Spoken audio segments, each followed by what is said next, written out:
Hi, everybody. I'm so happy to be here tonight to present this project together with these two people here with me who are joining this discussion. And I'm talking about Noah Davis, who is a post-war and contemporary art specialist at Christies, and Shivani Mitra, who is an art historian, and she works at MOCA, which is the Museum of Crypto Art. Sorry, I thought that I was muted. So this is very exciting. This is one of the best projects I've ever worked on. It's collaboration, if we can say so, between Leonardo and Hackatao.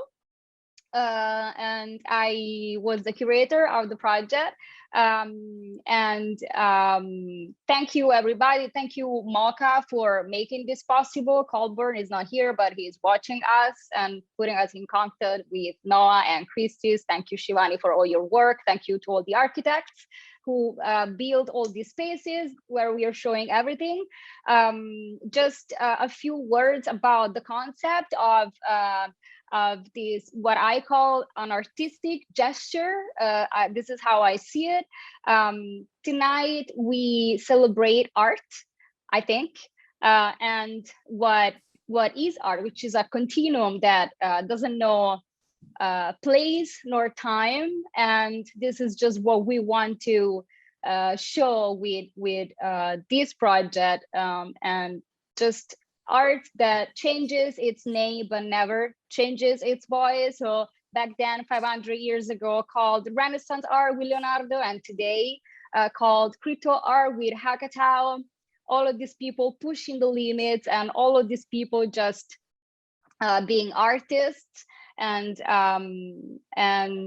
yes, so what happened is that tomorrow at Christie's London, original drawing by Leonardo, which is called Head of a Bear, will be auctioned for the special sales, but Noah will talk about that better later.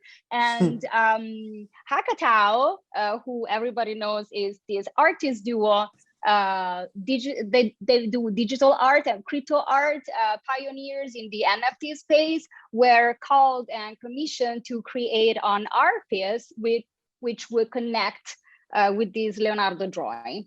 So what they did was they used a process that they have been using for a long time now. They first were doing that on their physical canvases, using the technology of augmented reality, and so creating this beautiful connection, as I say, like an umbilical cord between the digital soul of the piece and the physical soul of the piece, which are now forever connected. And this time they did it on this Leonardo's drawing. So what happens is that when you look at the Leonardo drawing, if through the Area app, so if you download this app and you scan the image, this head of this bear is just basically brought back to life. So Leonardo is living again in the metaverse. That's what we said. The two centuries met. The bear is alive, and what they did is they created this 3D head of a bear just coming out of the drawing. I hope that you can enjoy it in the space. And they literally, like, they didn't draw directly on the head, but they literally drew this skin that was put on the 3D model of the bear. Anyways, I hope that you can see it live. And if you cannot see it live, augmented reality and technology allows us to do it also with a photo of the Leonardo piece. It can be on a screen, it can be on a catalog, it can be anywhere. Once that the image is codified, it will forever be connected, which is also the romantic part of this. From today, Leonardo and Hackatao will forever be together in the manifestation of this art piece, and we are very happy to have done that. So we tokenized the digital animation on superrare, which everybody knows. It's probably the first NFT platform. So we are very fond of them. And three derivative like pieces to celebrate the event, also tokenized on superrare. And then we also have an NFT for the 3D head, which will be donated to MOCA, Museum of Crypto Art, to thank them and to be part of this project. But now I would like to also let my speaker friends talk as well. So I would just I talk from the point of view of curator of digital and crypto art. This is what I do, what I have been doing for 3 years now, but I'm really curious also to know the point of view of Noah, who is working at Christies. So auction house and not really in the crypto space, or maybe yes, lately actually. Like, what do you think about this project? Did you like it? Did you enjoy working on that? What is your take on this? Oh, thank you so much for that introduction, Eleonora. And it's been so amazing to work with you and Hackatao on this super unique project. My name is Noah Davis, and I'm a specialist in the contemporary art department at Christie's, operating out of New York City. I was the specialist head of sale for the now, I guess, notorious Beeple auction, which realized $69 million for a one-of-one NFT. And that was the first NFT that was ever really headline news. And it totally changed my life completely. And I will be completely honest too, before the Beeple sale, my experience with NFTs and the metaverse and the crypto space was extremely limited, extremely surface level. And now it's what I do every single day, all day, every day. I have basically been in the office where I'm speaking to you from now ever since Beeple. I was banished from my apartment. I was not able to work from home after Beeple because it was just constant interviews and on the phone. And anyway, it has been an amazing roller coaster of becoming specialized in this new field. Until Beeple, my specialty was contemporary art and strictly in real life art, so IRL art as opposed to NFT-based art. And very quickly, I have become immersed in this zone and really keyed into all of the fascinating, amazing work that's going on in the space. And Hackatao are just a piece of that incredible mosaic or puzzle of crypto native artists. So I've had the pleasure of getting to work with a lot of different creators, but especially Hackatao's practice speaks to me for its dynamism and the use of augmented reality and artificial intelligence. And I really think that the work they created for this project is incredible and such a special thing to behold. One of my most important goals now moving forward is to further integrate the contemporary art world and the art world more generally with the crypto space, and to find ways to do that make sense and are organic and natural as opposed to contrived and gimmicky, because that's, I think I can speak for everybody, that's the last thing that we want. The last thing that we need is for this to simply be a cash grab, and that's a great way to ruin a good thing. So this project, there's nothing immediately for sale, right? And that's part of the exciting thing here. Most of what I do in a day-to-day is very sale-oriented and driven by the bottom line. And this was purely about promoting Hackatao. Honestly, for me, that's the most important thing, is promoting Hackatao by way of the Leonardo, but also creating a really dynamic, compelling, and immersive work of art and an experience for our audience. My thesis is, and I hope that this is not much of a stretch, but if Leonardo were around today, he would absolutely be interested in the crypto space and NFT based art and all things, that are familiar to us and that we're also passionate about now. He would totally be into it, because he was the consummate technologist of his day. So there's an affinity there, and Hackatao are Italian, Leonardo's Italian. It just made sense, right? The pairing made sense. And you might be wondering, and it'd be totally fair of you to wonder this, how this all came about, because it seems like it, other than the two connections that I just made, it might seem a little tangential. This will be surprising to approximately no one, but after the Beeple results, very many people in the contemporary art world and the art world more generally started paying attention and thinking about NFTs and ways that NFTs could be used in that way that I just described, right? So there were all sorts of opportunities for me to connect creative people in the NFT space with the in real life space, to sort of make those connections again in a way that makes sense. So we chose Hackatao, or really Colburn. I have to give credit to Colburn, made the recommendation to reach out to Hackatao when we had this Leonardo drawing coming in, and we wanted to do something special, and also engage with both of these audiences, the crypto space and the real world art world. So we knew that we had the Leonardo drawing in the pipeline, and we wanted to have a dynamic exhibition plan for it. And Colburn recommended we reach out to Hackatao to engage for this project. I'm so glad that he did, because the work that they put into this is very apparent. I mean, the augmented reality is so startling and intense, and it really does bring this artwork fully and wholly into the 21st century in an incredible way that I really do believe could indoctrinate a lot of people, out there who might be wondering about this whole movement and virtual art and NFT-based art. There's such a pandemonium in the media and a misunderstanding about what the medium does, what it is. So many people deriding it as just something you can take a screenshot of, and this is the antithesis of that, because you cannot approximate this artwork in any other way. You have to experience it. You have to use the app on the image for it to come out into your space, right? It's a way of integrating the real world and the virtual world in a really seamless capacity. And that to me is really where the magic happens.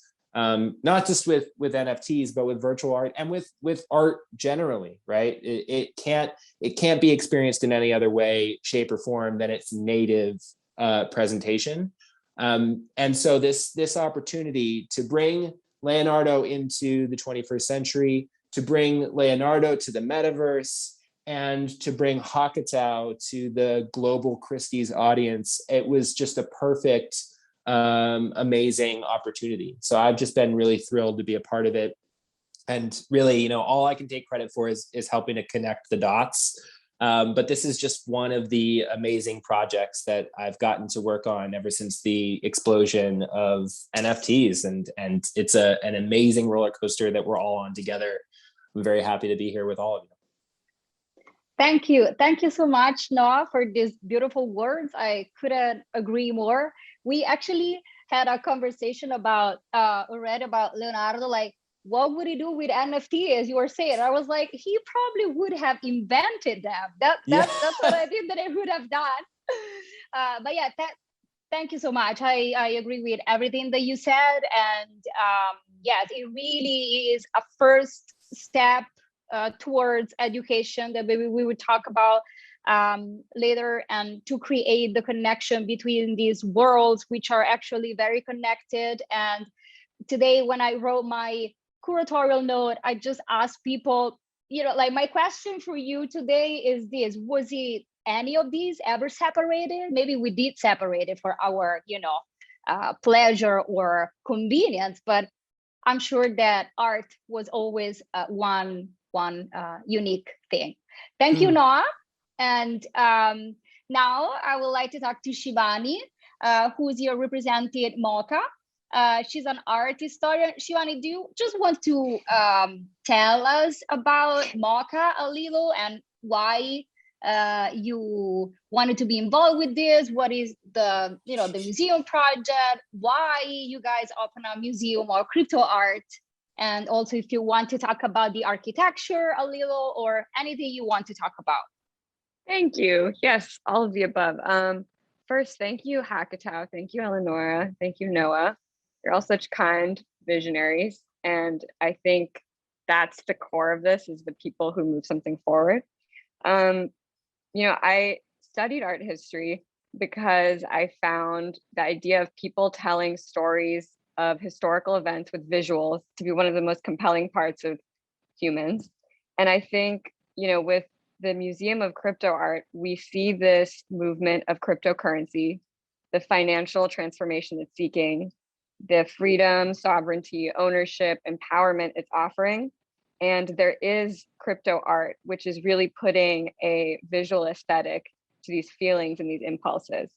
And, when I joined the museum in August with Colby, there's these ideas that, we were all thinking about a metaverse and a place that is, maybe protected from the worst parts of how sometimes technology can be used to just keep things and power structures as the way they are. But with crypto art, there is a world where we can build multiple metaverses, right? Which is why we are kind of metaverse agnostic. And Arium is one place where this exhibit is, and Somnium Space is another place where it's going to be. Decentraland is another place where it's going to be, so that this is shared as much as it can be. The intention, with this museum is to really be a home for artists and collectors seeking a cultural institution, a place to express themselves freely. We're a foundation, and we're really doing the work on behalf, and I hope parallel with artists, to like keep growing this movement to its full potential, as crazy as I can get. I hope. And with this in particular, Leonardo, as we've all discussed, represents a genius, and he represents someone who thought ahead of his time. And my professor on Leonardo was this guy named William Wallace, who actually wrote the book on Leonardo's and Michelangelo's rivalry. And one of the first things we did in this class was he showed everyone a photo of 150 people or whatever taking photos of the Mona Lisa in the Louvre. Right. And he just showed us continuous photos of people taking photos of Leonardo's work. And he was like, I want you guys to think about how this one artist, has transcended hundreds of years into new technology and so many people's minds. I mean, arguably Mona Lisa is like the most famous artwork of all time, just because it has its own culture around it. And I was thinking about that with this project. Like, we've added a next dimension to how we are using imagery to look at his work. And this time it's through an Italian artist lens. And that's so beautiful. And it's so cool. And when I think about also his drawings in particular, he's known as a painter famously, but his drawings really represent the part of his mind that was thinking about phenomena. He would study kind of animals, water, sky for hours and draw them, because there was no film, there's no cameras. But what he was able to do is he captured some of the most realistic, renders of physics and anatomy. Like, I want to say 400 years before anyone else could, just through his own observation. So, this was a man of detail and interest in how things work and how to just destroy them and recreate them. And so I think Hackatao, in the way that Noah was talking about, really has done an amazing envisionment of that with this piece.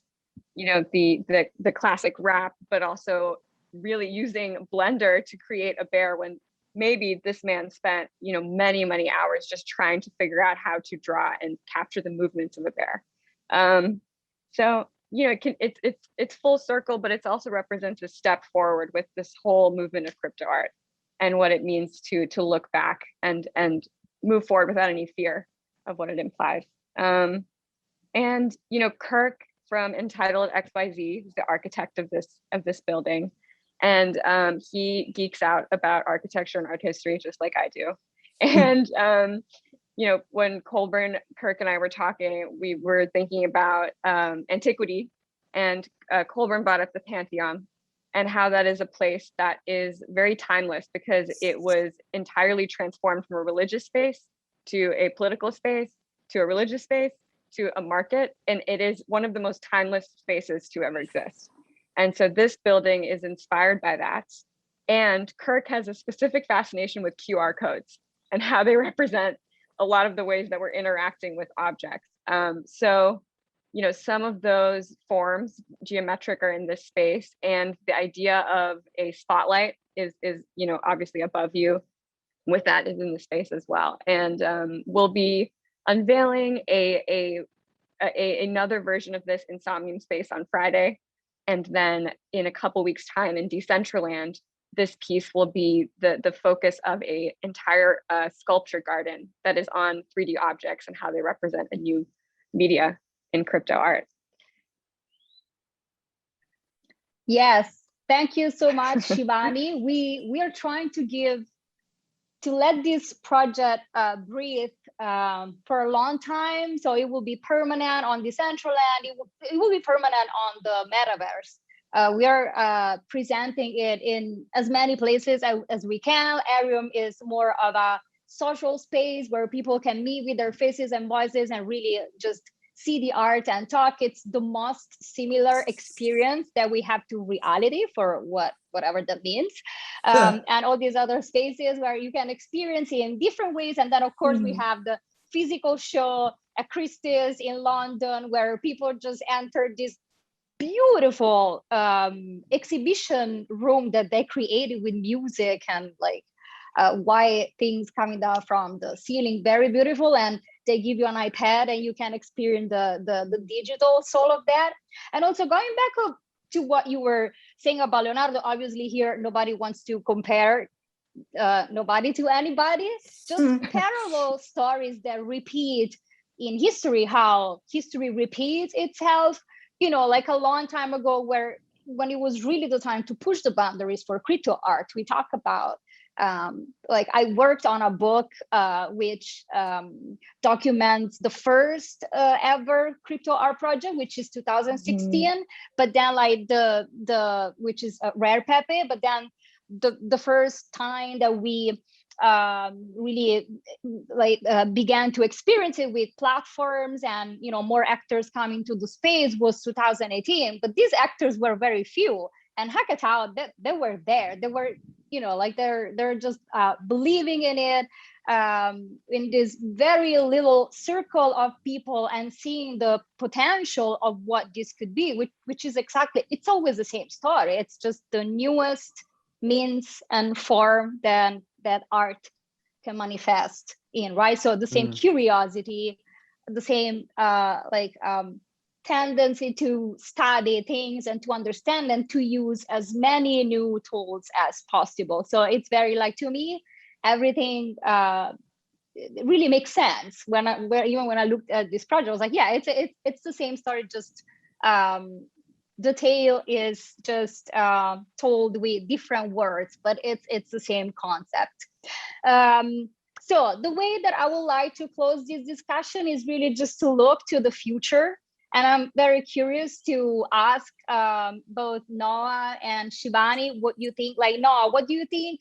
Where do you see, you talked about this interaction between, you call it the real world and the digital or NFT world, but where do you see this meeting point going to? Or like, also I'm very interested to know, like, if you think that we should educate the audience to what is digital, like what is your take on where are we going from here? Well, I would be, that's a great question. I think a lot of people are asking themselves that question, where are we going? And I would be really foolish to say with any kind of authority that I know where we're going. Probably I know less than anybody else. But I think what is happening right now is the distinction between the real and the virtual is blurring and breaking down and becoming unnecessary, really.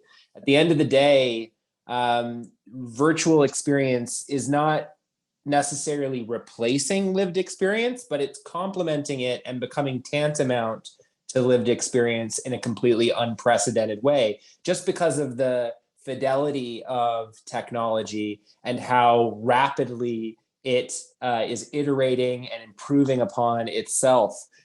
So I do think that we are going to reach this moment in time where lived experience will no longer have this really arbitrary sort of prominence, and people have a preference over the lived experience versus the virtual. That distinction will not be meaningful at all, really. I think of the beginning of the quarantine, for example, which was such a disruptive and horrific moment in human history, right?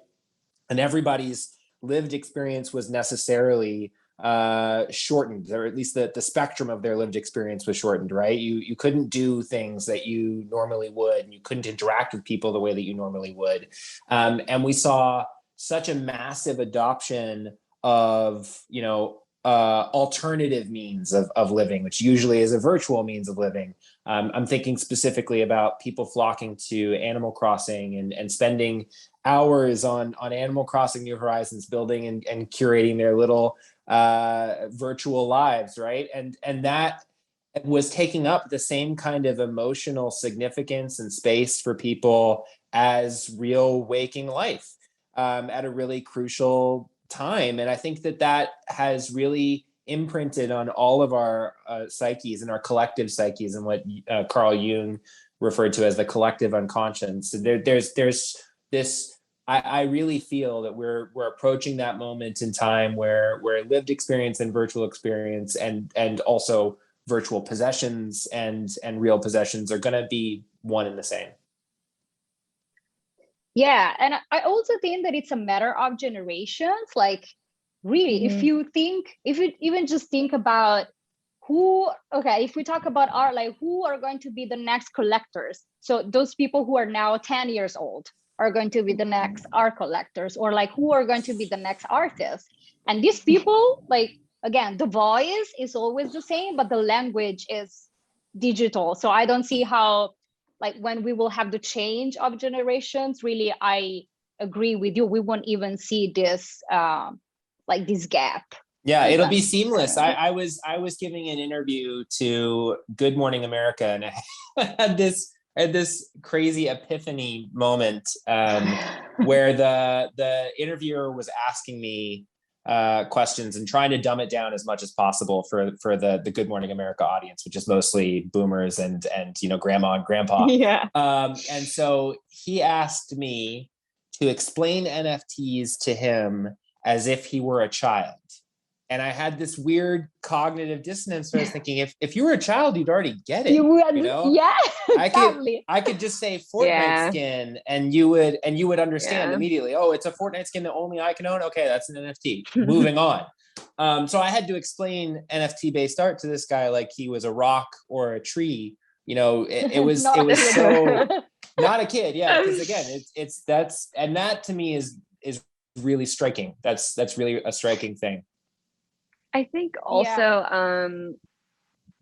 when like, there's the next generation, there's also this, like, I feel like I live on the internet. Like, that's like, we're getting to that place now where all of us are like you were saying, where the emotional space that this takes up is as much as physical. And it is scary, I think. It's transhumanist for sure. Yeah. But it doesn't have to be scary when you realize you are in full control of your experiences online. And I think that's what's going to continue to build, is there's an influx of NFTs from like celebrities, gaming, fine art, and you reach a point where you're like, what do I want to consume and why? What makes me happy? And so that question and answer is going to like keep building, I think. And at the same time, especially with LiDAR scanning, the idea of replicating a physical space virtually is gotten boring, I think. Yeah. So we're at the place where like, you're going to want to be jumping from platform to platform to like to see the art, and like maybe have it underneath you, and like really start to have social, like entirely sensory experiences. But the technology has to improve with us. I think it's coming, but that's some of the most exciting stuff, I think, where the art and tech and display of and consumption of starts to become really personalized. Yeah, all waiting for that day. But yeah, I know. it'll be soon. We wouldn't think that we will be at this point if really like the quarantine didn't happen, we wouldn't be at this point now. True. It was like a huge push.